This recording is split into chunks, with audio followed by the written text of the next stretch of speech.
리오야담에 오신 여러분 환영합니다. 구독과 좋아요 눌러주세요. 오늘의 야담 시작합니다. 옛날 옛적 영조 임금께서 나라를 다스리시던 20해째 되던 해였습니다. 한성의 종로 거리는 겉으로는 평온해 보였으나 곳곳에서 흉년과 세금 인상으로 인한 백성들의 한숨이 새어나왔지요. 노론과 소론의 당쟁은 갈수록 심해져 조정은 날마다 피 튀기는 싸움터나 다름없었습니다. 장단의 농가촌에서는 굶주린 백성들이 풀뿌리를 케어 입에 넣는 지경이었고 민심은 들끓어 언제 폭발할지 모를 화약고 같았습니다. 바로 이 어지러운 시대에 한 막내 도령과 한 하녀의 운명이 얽히기 시작했습니다. 한성 북촌에 자리한 노론 가문의 윤씨 대감댁에는 삼형제가 있었습니다. 장남 윤세주는 냉철하고 영민하여 일찍이 벼슬길에 올랐고 차남 윤세임은 야심만만하여 권력의 중심을 향해 줄기차게 나아갔습니다. 그러나 막내 윤세욱은 달랐지요. 생김새는 곱고 수려하였으나 세상 물정에 어두워 집안에서는 애물단지 취급을 받았습니다. 책을 읽으면 글자를 거꾸로 보고 장을 보러 나가면 엉뚱한 물건을 사오기 일쑤였지요. 당황하면 귀 끝이 붉어지는 버릇 때문에 형들은 늘 그를 놀려댔습니다. 그런 세욱이 아버지로부터 상속받은 것은 재산도 벼슬자리도 아닌 하녀 한 명뿐이었습니다. 윤씨 가문에는 세욱을 둘러싼 여러 인연이 있었습니다. 병약한 어머니는 세욱을 가엾게 여겼으나 집안일에는 목소리를 낼 힘이 없었지요. 집사 노옥만이 유일하게 세욱의 순박함을 아꼈습니다. 막내 도련님께서는 마음이 곱습니다. 언젠가는 그 진심이 빛을 발할 날이 올 것입니다. 하지만 차남 세임은 달랐습니다. 그는 아버지의 유언이 석연치 않다고 여겼지요. 왜 하필 막내에게 하녀를 남기셨는가? 그 하녀의 이름은 소연이었습니다. 수수하고 말이 적었으나 그녀의 눈빛 깊은 곳에는 묘한 비밀이 서려 있었습니다. 세욱은 소연과 함께 마당을 쓸고 장을 담그며 조용한 나날을 보냈습니다. 소연은 묵묵히 세욱을 돌보았으나 가끔 달이 뜬 밤이면 혼자 북쪽 하늘을 바라보며 눈물을 흘렸지요. 세욱은 그 모습이 궁금하여 물었습니다. 소연아, 무엇이 그리 슬프냐? 소연은 고개를 숙인 채 답했습니다. 별이 흘러가는 자리에 묶인 인연이옵니다, 도련님. 세욱은 그 말뜻을 알 수 없었으나 소연의 가슴꼬리에 매달린 작은 비단끈 매듭 문양이 유난히 눈에 들어왔습니다. 그것은 범상치 않은 것처럼 보였지요. 하지만 세욱은 더 묻지 않았습니다. 소연의 슬픔을 건드리고 싶지 않았기 때문이었습니다. 아버지의 3년상이 끝난 날 가문의 정식 상속식이 열렸습니다. 장남 세주는 땅과 가옥을, 차남 세임은 은자와 곡식을 받았습니다. 그러나 세욱에게 돌아온 것은 하녀 소연 한 명뿐이었지요. 하녀 하나라니. 형들은 노골적으로 조롱했습니다. 막내는 역시 아무짝에도 쓸모가 없구나. 세욱은 자괴감에 얼굴이 붉어졌습니다. 스스로가 무가치한 존재처럼 느껴졌지요. 소연은 그런 세욱의 곁에 묵묵히 서 있었습니다. 아무 말도 하지 않았으나 그녀의 눈빛에는 깊은 슬픔과 다짐이 서려 있었습니다. 세욱은 그날 밤 결심했습니다. 이 집을 떠나겠노라고 말이지요. 이튿날 새벽 세욱은 보따리를 꾸렸습니다. 나는 이 집을 떠나겠소. 더 이상 이곳에서 조롱을 받으며 살 수는 없소. 소연은 그 말을 듣자마자 재빨리 자신의 짐도 꾸렸습니다. 도련님 홀로 가시면 몸을 지키지 못하실 것이옵니다. 소녀가 따라가겠습니다. 세욱은 만류했으나 소연은 고집을 꺾지 않았지요. 결국 두 사람은 한성을 떠나 장단의 작은 초가집으로 향했습니다. 집사 노웅은 몰래 노자돈을 챙겨주었고 어머니는 눈물을 흘리며 두 사람을 보냈습니다. 하지만 차남 세임은 이 사실을 못마땅히 여겼습니다. 그는 형 세준에게 속삭였지요. 형님, 막내가 저 하녀를 데리고 도망쳤습니다. 뭔가 수상하지 않습니까? 새임은 무언가를 꾸미기 시작했습니다. 장단으로 가는 숲길은 고요했습니다. 해가 뉘엿뉘엿 지고 저녁 안개가 피어오르던 때였지요. 갑자기 하얀 노루 한 마리가 소연 앞에 나타났습니다. 노루는 소연을 보자 사람처럼 고개를 숙여 절을 하는 듯 했습니다. 새옥은 어리둥절했습니다. 이게 무슨 일이냐? 하지만 소연의 얼굴은 사색이 되어 있었습니다. 그녀는 노루를 보며 떨리는 목소리로 말했습니다. 오래간만이로소이다. 노루는 아무 말 없이 숲속으로 사라졌습니다. 그러나 그 자리에는 비단끈과 동일한 문양이 새겨진 작은 돌 하나가 남아 있었지요. 소연은 그 돌을 주워 가슴에 꼭 안았습니다. 새옥은 무언가 심상치 않음을 느꼈으나 감히 묻지 못했습니다. 노루는 소연의 과거와 연관된 신령의 사자였던 것입니다. 장단 고을에 도착한 지 며칠 뒤 억울한 사건이 일어났습니다. 마을에서 곡식이 사라지는 일이 벌어졌고 새옥이 도둑으로 몰린 것이었지요. 그는 한성에서 온 양반 도련님이라 마을 사람들의 눈에는 수상하게 보였던 모양입니다. 이놈을 잡아 관가로 끌고 가라. 새옥은 어찌할 바를 몰라 당황하기만 했습니다. 귀끝이 시빨개진 채 말도 제대로 못하고 있었지요. 그때 소연이 나섰습니다. 잠시만 기다려 주십시오.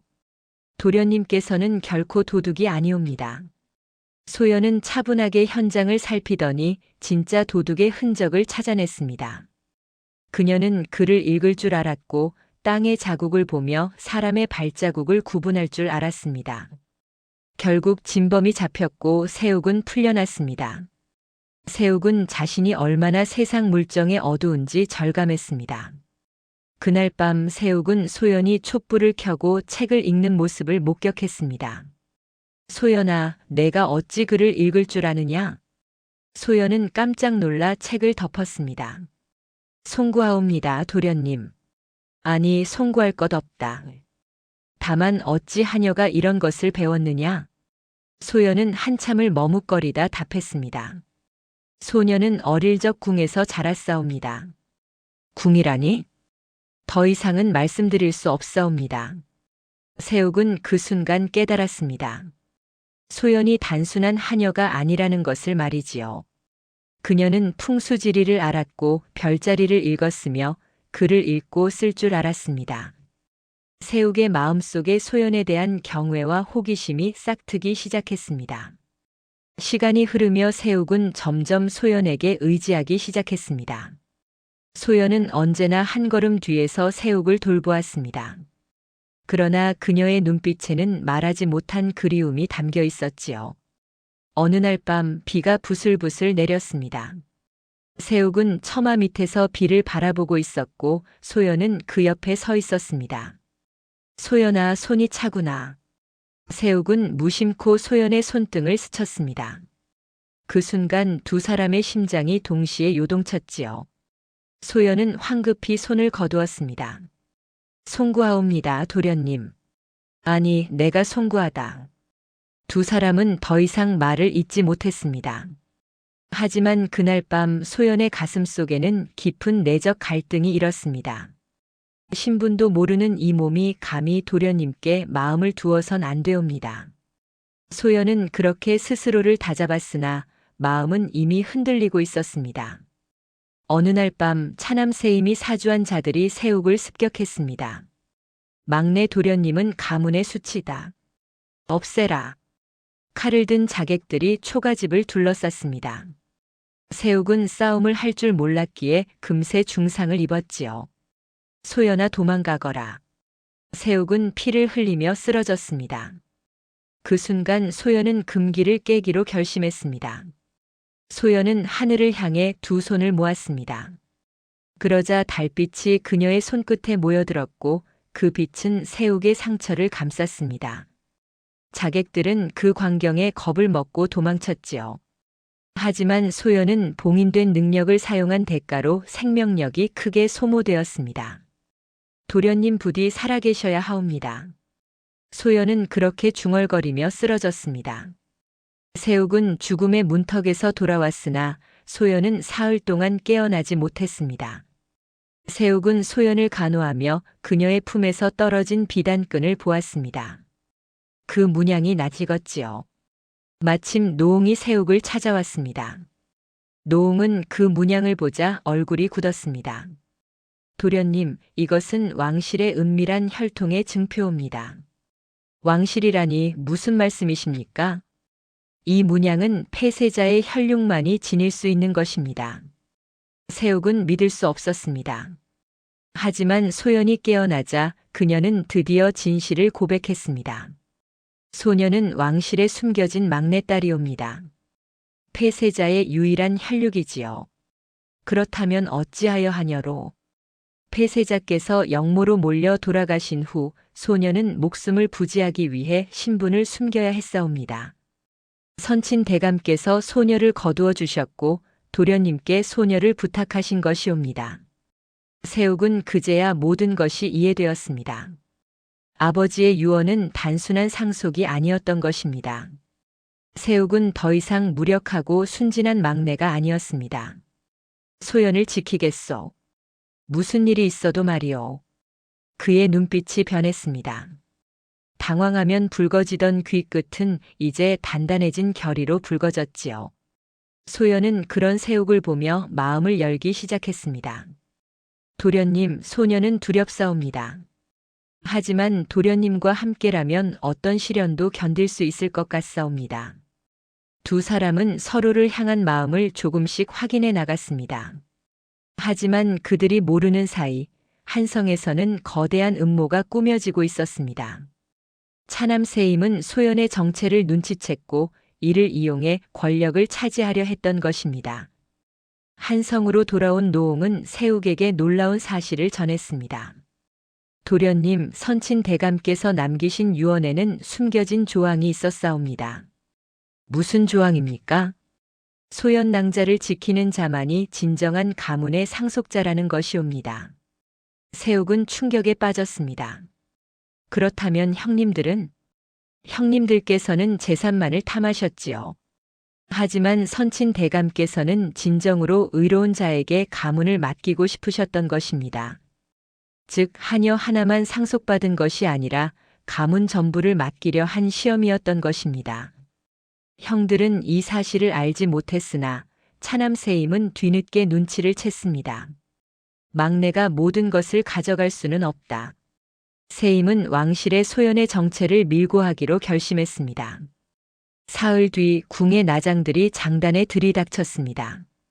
폐쇄자의 혈육을 잡아들이라. 소연은 끌려갔고 세욱은 필사적으로 막아섰으나 역부족이었습니다. 소연은 궁으로 끌려가 정치적 도구로 이용될 위기에 처했습니다. 당파 싸움의 희생양이 될 판이었지요. 세욱은 절망에 빠졌습니다. 그는 빈손으로 단신 궁궐로 숨어들었습니다. 내가 소연을 구하지 못하면 나는 살아있어도 죽은 목숨이나 다름없소. 궁 안에서 소연은 국가의 적으로 몰려 사형 위기에 놓였습니다. 대신들은 폐쇄자의 혈육을 없애야 한다고 주장했지요. 역적의 씨는 남겨두어서는 안 되옵니다. 소연은 죽음을 앞두고도 담담했습니다. 다만 한 가지, 세욱을 다시 보지 못한다는 것이 슬플 뿐이었습니다. 세욱은 궁궐 안으로 숨어들었습니다. 그는 온갖 위험을 무릅쓰고 임금 앞에 나아갔습니다. 죽을 죄를 짓사옵니다, 마마. 세욱은 임금 앞에 무릎을 꿇었습니다. 과인 앞에 누가 함부로 들어왔느냐? 소인은 노론 윤씨 가문의 막내 윤세욱이옵니다. 폐쇄자의 억울함과 소연 낭자의 존재를 아뢰고자 이렇게 무례를 범하였사옵니다. 대신들은 세욱을 끌어내려 했으나 임금은 손을 들어 제지했습니다. 말해보아라. 세욱은 자신의 모든 것을 걸고 진실을 밝혔습니다. 폐쇄자가 억울하게 영모로 몰렸던 일, 소연이 목숨을 부지하기 위해 숨어 살아야 했던 일, 그리고 자신이 소연을 지키겠다는 각오까지 모두 말했습니다. 소인의 목숨을 거두시더라도 부디 소연 낭자만은 살려주옵소서. 세욱은 죽음을 각오한 용기로 임금 앞에 엎드렸습니다. 그의 진심은 많은 대신들의 마음을 움직였습니다. 바로 그때 궁의 정전 밖에서 소란이 일었습니다. 차남세임이 자객들을 이끌고 나타난 것입니다. 막내놈과 그 하녀를 죽여라. 세임은 소연을 죽이려 했고 세욱은 몸을 던져 소연을 막았습니다. 형님, 이러시면 안 되옵니다. 내 놈이 모든 것을 가져가느니 차라리 함께 죽는 편이 낫다. 둘은 정전 앞에서 결투를 벌였습니다. 세욱은 싸움을 할 줄 몰랐으나 소연을 지키겠다는 일념 하나로 버텼지요. 바로 그 순간 하늘에서 하얀 노루가 나타났습니다. 노루는 궁의 종각을 울렸고 그 소리는 온 궁궐을 뒤흔들었습니다. 신령이 나타나셨다. 대신들은 모두 무릎을 꿇었습니다. 노루는 소연 곁으로 다가와 고개를 숙였고 임금은 그 모습을 보며 깨달았습니다. 하늘이 증명하시는구나. 폐세자는 억울하셨고 이 아이는 죄 없는 혈육이로다. 세임의 음모는 모두 드러났고 그는 나장들에게 붙잡혔습니다. 세욱은 소연을 끌어안으며 눈물을 흘렸습니다. 살았소, 소연. 우리가 살아났소. 이튿날 조정에서는 폐세자의 사건을 재조사하기로 결정했습니다. 오랜 조사 끝에 폐세자가 누명을 썼다는 사실이 밝혀졌습니다. 영모는 당파 싸움의 음모였던 것이지요. 소연의 신부는 공식적으로 인정되었습니다. 그녀는 더 이상 숨어 지내지 않아도 되었습니다. 초반에 등장했던 비단끈 문양, 하얀 노루 신령의 등장, 그리고 아버지의 유언까지 모든 것이 하나로 이어졌습니다. 세욱은 깨달았습니다. 아버지는 처음부터 모든 것을 알고 계셨고 진정으로 의로운 마음을 가진 자에게 가문과 소연을 맡기려 하셨던 것이라고 말이지요. 임금은 세욱을 불러 치하했습니다. 그대의 충의와 용기에 과인이 감복하였노라. 차남 세임은 유배형에 처해졌고 장남 세주는 자신의 욕심을 반성한 후 세욱을 보필하기로 했습니다. 동생아, 내가 잘못했다. 이제부터는 내가 가문을 이끌어라. 세욱은 가문의 정식 당주가 되었습니다. 그는 더 이상 애물단지가 아니었지요. 소연은 더 이상 숨겨진 공주가 아니라 자신의 이름으로 살아갈 권리를 얻었습니다. 임금은 그녀에게 작은 봉작을 내렸고 그녀는 자유롭게 살 수 있게 되었습니다. 어느 날 저녁 두 사람은 마당에 앉아 달을 바라보았습니다. 도련님, 아니 이제는 날이라 불러야겠지요. 날이는 무슨 날이요? 그냥 세욱이라 부르시오. 두 사람은 서로를 향한 마음을 조용히 인정했습니다. 훗날 세욱과 소연은 조용히 혼례를 올렸습니다. 세욱은 가문을 의롭게 이끌었고 소연은 그 곁에서 지혜로 도왔습니다. 두 사람은 백성들을 위해 진심으로 헌신했지요. 어느 달 밝은 밤 소연은 다시 북쪽 하늘을 바라보았습니다. 하지만 이번에는 외롭지 않았습니다. 세욱이 옆에서 말했습니다. 이제 그대의 길은 혼자가 아니오. 소연은 미소 지었습니다. 그러하옵니다, 나리. 두 사람의 앞날은 평탄치 않을 것이었습니다. 하지만 서로가 있기에 어떤 시련도 견딜 수 있었지요. 옛말에 이르기를 진정한 가치는 타고난 신분이 아니라 지켜내는 마음에서 나온다 하였습니다. 세욱과 소연은 그 진리를 온몸으로 증명한 이들이었습니다. 다음 영상을 빠르게 만나보시려면 좋아요와 구독을 눌러주세요. 그럼 더 재미있는 영상으로 찾아뵙겠습니다. 모두 행복한 하루 보내세요.